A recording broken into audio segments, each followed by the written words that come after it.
కర్నూలు జిల్లా కల్వకుర్తి మున్సిపల్ కేంద్రంలో ఇందిరా మహిళా శక్తి సంబరాల్లో భాగంగా డ్వాక్రా మహిళా సంఘాలకు 1,06,00,000 వడ్డీ లేని రుణాల చెక్కులను ఎమ్మెల్యే కసిరెడ్డి నారాయణ రెడ్డి పంపిణీ చేశారు. అదేవిధంగా ఆమన్గల్లో 96 లక్షల రూపాయల విలువగల చెక్కులను మహిళా సంఘాలకు అందజేశారు. ఈ సందర్భంగా ఎమ్మెల్యే కసిరెడ్డి నారాయణ రెడ్డి మాట్లాడుతూ నిరుపేద మహిళలను కోటీశ్వర్లు చేయడానికి రేవంత్ రెడ్డి ప్రభుత్వం పనిచేస్తుందని, కల్వకుర్తిలో ఇప్పటికే 70 కోట్లతో పలు అభివృద్ధి పనులు జరిగాయని, ముఖ్యమంత్రి మన ప్రాంతం వాడే కాబట్టి రాబో రోజుల్లో మరిన్ని అభివృద్ధి కార్యక్రమాలు చేపట్టడం జరుగుతుందని అన్నారు. రాబోయే మున్సిపల్ ఎన్నికల్లో కాంగ్రెస్ పార్టీకి ఓటు వేసి గెలిపించి ముఖ్యమంత్రి రేవంత్ రెడ్డి బహుమతిగా ఇవ్వాలని కోరారు. అలాగే ఇందిరమ్మ చీరలు పంపిణీకి రెడీగా ఉన్నాయని అన్నారు. త్వరలోనే వాటిని కూడా పంపిణీ చేస్తామన్నారు.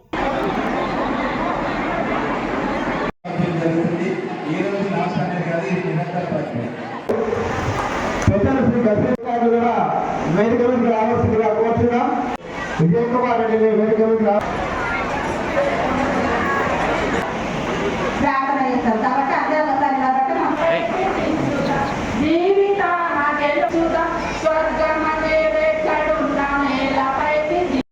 బస్సులు కానీ, మహిళా శక్తి క్యాంటీన్లు కానీ, లేదా అనేక రకాల వడ్డీ లేని రుణాలు ఈరోజు మనం గమనిస్తున్నాం. ఈరోజు మహిళా సంఘాలకు ఇవ్వడం జరుగుతుంది. అదేవిధంగా మిగతా 2 జరుగుతుంది. ఈ రాష్ట్రం లోపల 1 కోటి మంది మహిళలను కోటీశ్వరులు గౌరవ కసిరెడ్డి నారాయణ రెడ్డి సార్ గారు వచ్చిందా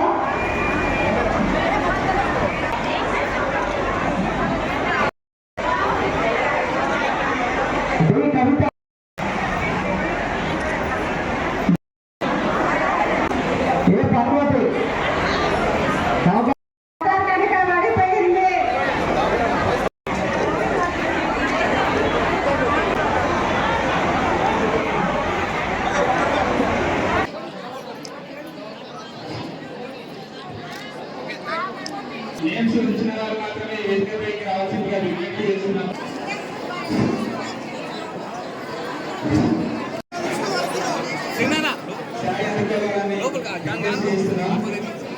ఇప్పటి వరకు 2025 సంబంధించి బ్యాంక్ లింకేజ్ సంబంధించి 13 కోట్ల రూపాయలు మనకు లక్ష్యం నిర్దేశించడం జరిగింది.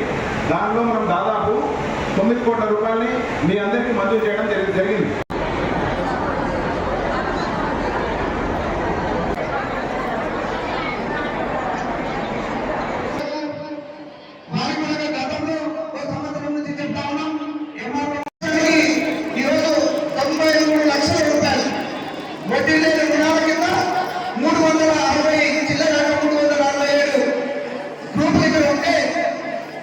వారికి 93 లక్షల రూపాయలు ఉంటాయి. పట్టణానికి సంబంధించిన ఈ మహిళా గ్రూపులకు వారికి వడ్డీ లేని రుణాలు శాంక్షన్ అయ్యాయి. ఈ పట్టణంలో ఆమన్గల్లో శాంక్షన్ చేస్తాం. ఇంచుమించుగా అందరికీ ఇవ్వమని చెప్పారు. ఇంకా కొన్ని కావాలని చెప్పేసి మున్సిపల్ కమిషనర్ గారు చెప్తా ఉంది. ఇక్కడ ఉన్నటువంటి లీడర్స్ కూడా అందరు చెప్తా ఉన్నారు. ఇంకా మాకు 200 వచ్చినట్లు అయితే ఇంకా మొత్తం మున్సిపాలిటీ అందరికీ ఇవ్వడానికి అవకాశం ఉంటుంది. 200 కాదు, ఇంకా 400 గౌరవ ముఖ్యమంత్రి గారిని అడిగి తీసుకొచ్చి తప్పనిసరిగా ఇక్కడ శాంక్షన్ చేపిస్తామని చెప్పేసి తెలియజేస్తున్నారు. ఎందుకంటే మార్చిలో మళ్ళీ ఇస్తామని చెప్పి చెప్పినారు. మరి దాంట్లో ఆ వింటలో ఇక్కడ ఆమన్గల్ పట్టణానికి ఎవరెవరికైతే ఇంకా అర్హత ఉందో వాళ్ళకందరికీ ఇందిరమ్మ ఇల్లు శాంక్షన్ చేపిస్తామని చెప్పేసి మీకు అందరికీ కూడా నేను తెలియజేస్తా ఉన్నా. ఎందుకంటే ఇప్పటికే 3,500 ఇల్లు ఇక్కడ ఇచ్చిన 100 ఉంటే మీకు 400 వచ్చినాయి. మళ్ళీ కూడా 3,500 ఇస్తామని చెప్పి చెప్తారు. అందులో మళ్ళీ 400 పెట్టేస్తే మీకు సరిపోతాయి అని చెప్పేసి అనుకుంటే సరిపోకపోయినా అర్హత ఉంటే అందరికి ఇప్పించే బాధ్యత నాది అని చెప్పేసి మీకు అందరికీ కూడా తెలియజేస్తా ఉన్నా. ఏదైతే ప్రభుత్వం ఆలోచన చేస్తా ఉందో మీరు అభివృద్ధిలోకి రావాలని, మీ కుటుంబాలు బాగుపడాలని దానికి అనుగుణంగానే ప్రభుత్వం కూడా పనిచేస్తూ ఉంది. మీరు కూడా సహకరించాలని చెప్పేసి కూడా కోరుతా ఉన్నా. మన పిల్లలు చదువుకోవాలని చెప్పేసి, మన పిల్లలు చదువుకుంటేనే మనం పడే బాధలు ఉండమని చెప్పేసి ఆలోచన చేస్తున్నా. గౌరవ ముఖ్యమంత్రి గారు కులానికి ఒక స్కూలు హాస్టల్ ఉండేది, అలా కాదు అన్ని కులాలు ఒకటే, అందరూ కలిసి ఒక దగ్గర చదువుకోవాలి. పేదవాళ్ళు అనే వాళ్ళు అందరూ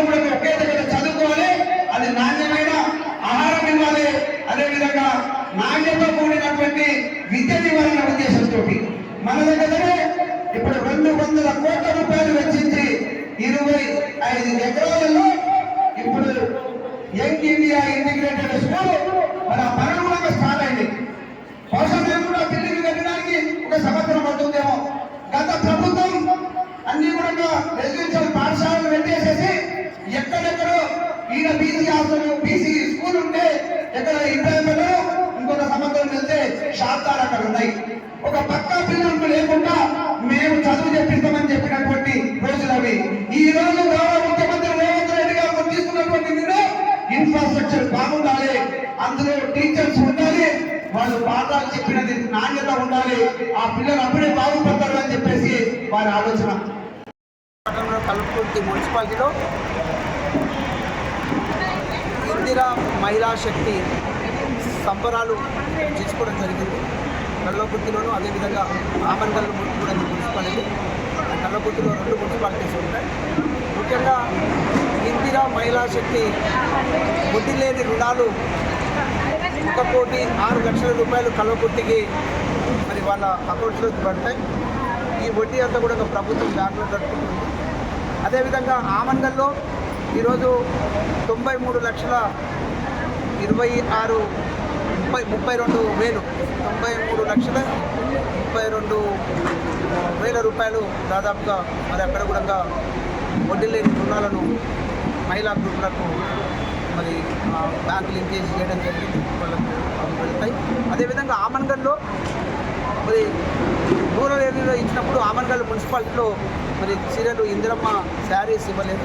ఆ చీరలు కూడా మరి దాదాపుగా 7,000 చీరలను అక్కడ పంపిణీ చేయడం జరిగింది. ఇక్కడ కల్వకుర్తి మున్సిపాలిటీలో ఒక వారం 15 రోజుల్లో అందరికీ కూడా దాదాపుగా ఒక 9,000 శారీస్ శాంక్షన్ అయి ఉన్నాయి ఇప్పటికి. కాబట్టి అవి కూడా పంపిణీ చేయడం జరుగుతుంది రాబోయే వారం 15 రోజుల్లో. మరి ఇక్కడ ముఖ్యంగా కల్వకుర్తిలో దాదాపుగా 70 కోట్ల రూపాయలు పెట్టేసేసి ఇక్కడ డెవలప్మెంట్ యాక్టివిటీస్ అన్ని విధాలుగా ఒక కల్వర్ట్ కావచ్చు, తర్వాత డ్రైనేజ్ కావచ్చు, వాటర్ ట్యాంక్ కావచ్చు, వాటర్ పైప్స్ కావచ్చు, డ్రైనేజ్ పైప్ లైన్స్ కావచ్చు, డిజిటల్ లైబ్రరీ కావచ్చు, తర్వాత షాపింగ్ కాంప్లెక్స్, తర్వాత నెక్స్ట్ రోడ్డు బ్యూటిఫికేషన్ అనుకోండి వెడల్పు చేయడానికి రోడ్ వైడ్నింగ్. ఈ విధంగా మరి ఈ మధ్య కాలంలోనే ఒక 15 కోట్ల రూపాయలు 2 నెలల్లోనే దానికోసం కూడా ఖర్చు పెట్టాం. అదేవిధంగా ఇక్కడ 100 బెడ్ హాస్పిటల్ కూడా స్టార్ట్ అయిపోయింది. మరి కల్వకుర్తికి ఏ విధంగా చూసుకున్నా కూడా ఒక మంచి మార్గదర్శనం మనకు ముఖ్యమంత్రి గారు మన ప్రాంత వాసి అవ్వడం నుంచి అందులో మున్సిపల్ శాఖ కూడా వారి దగ్గర ఉంది. ఇంకా పూర్తిగా డెవలప్ అవ్వడానికి అవకాశం మనకు ఉంది. కాబట్టి నేను ప్రజలకందరూ కూడా విజ్ఞప్తి చేస్తున్నా, అక్కడ ఆమన్గల్ కానీ ఇక్కడ కల్వకుర్తి కానీ 2 మున్సిపాలిటీలలో మా వార్డు మెంబర్స్ చేయకుండా నిలబడ్డటువంటి వార్డు మెంబర్స్ ఓట్ వేసి గెలిపించేసేసి చైర్మన్ కూడా చేసుకుంటే మరి ముఖ్యమంత్రి గారి దగ్గర నేను అదేవిధంగా డాక్టర్ మల్లురాయ్ గారు ఎంపీ గారు అందరూ కలిసేసేసి ఈ డెవలప్మెంట్ కోసం ఫండ్స్ ఎక్కువ తీసుకురావాలని కాబట్టి అందరికీ నేను విజ్ఞప్తి చేస్తున్నాను. కాంగ్రెస్ చేయి గుర్తు మీద ఎవరు నిలబడ్డా కూడా గెలిపించుకోవాల్సింది.